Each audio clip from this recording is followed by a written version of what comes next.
ہند میں انوکھا مرکز تحفظ دین، یہ دین کا ترجمہ ہے مرکز تحفظ دین۔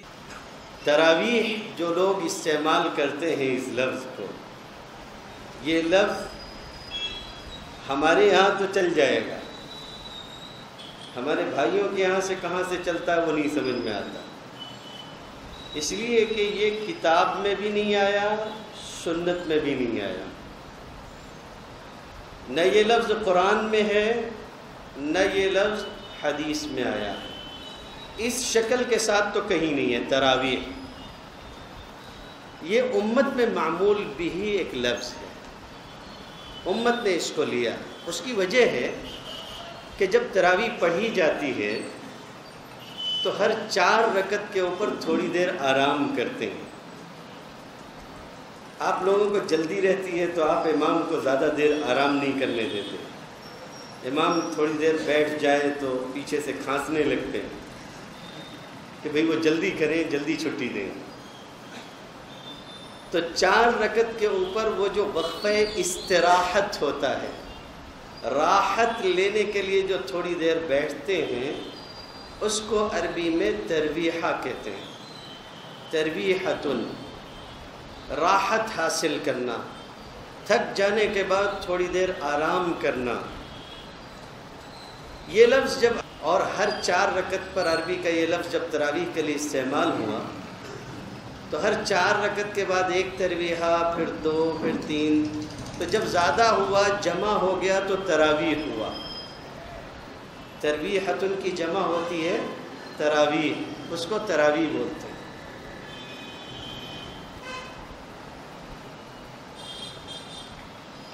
عربی کا ایک قاعدہ ہے، عربی میں ایک کو واحد کہتے ہیں، اکیلا ہوتا ہے، اور 2 کو تثنیہ کہتے ہیں۔ بات سمجھ رہے ہیں آپ؟ دلیل یہیں سے چل رہی ہے، مسائل کو ہم شروع ہی سے سمجھا رہے ہیں، بات سمجھتے رہیں۔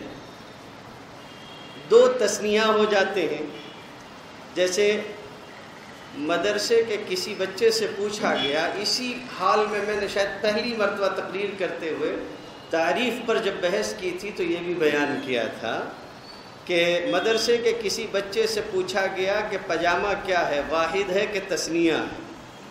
سمجھے آپ؟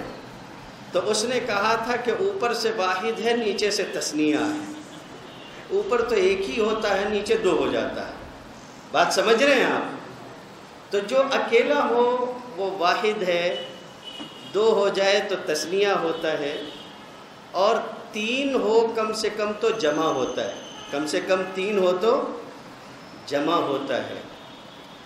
عربی میں قاعدہ یہ ہے کہ 3 سے کم پہ جمع کا لفظ استعمال نہیں کرتے۔ 3 سے کم 2 ہو تو 2 کے لیے تثنیہ کے اپنے الفاظ ہیں عربی میں۔ مکہ ایک حرم ہے، مدینہ بھی ایک حرم ہے، یہ دونوں مل کے 2 حرم ہوئے، اس کو آپ کیا بولتے ہیں؟ حرمین بولتے ہیں، یہ تثنیہ ہوا۔ کیا بولتے ہیں؟ حرمین، یہ تثنیہ ہوا۔ آپ کے امید ہے کہ ابا بھی ایک ہی ہوں گے اور اماں بھی ایک ہی ہوں گی، عموماً ہوتا تو یہی ہے۔ تو والدین بولتے ہیں، تثنیہ کو کیا بولتے ہیں؟ والدین بولتے ہیں۔ مقدمے میں ہمیشہ 2 لوگ ہوتے ہیں، ایک اس طرف کا فریق، ایک اس طرف کا فریق، تو اس کو کیا کہتے ہیں؟ فریقین کہتے ہیں۔ سمجھ میں آ رہی ہے بات؟ بہت خوب۔ تراویح میں آپ 4 رکعت پہ بیٹھے، یہ ترویحتن ہوا، 4 رکعت ہو گئی۔ اگلی 4 پہ بیٹھے، جب 8 ہوئی تو یہ کیا ہوا؟ ترویحتین۔ کیا ہوا؟ ترویحتین۔ پھر جب 12 پر آپ بیٹھے تو کم سے کم 12 پہ جب بیٹھیں گے تب کیا ہوگا؟ تراویح ہوگا۔ جو 8 پہ تراویح لگا رہا ہے وہ عربی کے قاعدے سے بھی جاہل ہے۔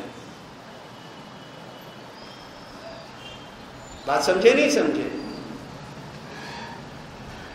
نہیں سمجھ میں آیا؟ آ گیا؟ تب ٹھیک ہے، آگے چلیں گے۔ اتنے یتیم ہوتے ہیں بیچارے،